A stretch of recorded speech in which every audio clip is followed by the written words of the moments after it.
Cigarette नहीं छूट रही गुरुजी। तो सिगरेट अपने आप आके आपके मुंह में घुस जाती है।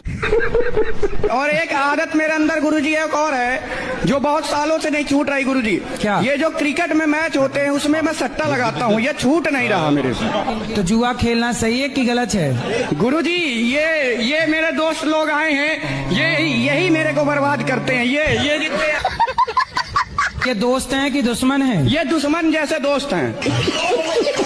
तो ये बताओ, सिगरेट पीना गलत है? जी गलत है, लेकिन दुकानदार कहते हैं कि पियो कुछ नहीं होगा।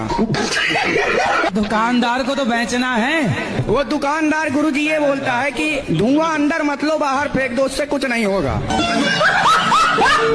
एक बार गुरुजी मैं उसके दुकान से सिगरेट पिया और थोड़ी देर बाद मेरी बहस हो गई।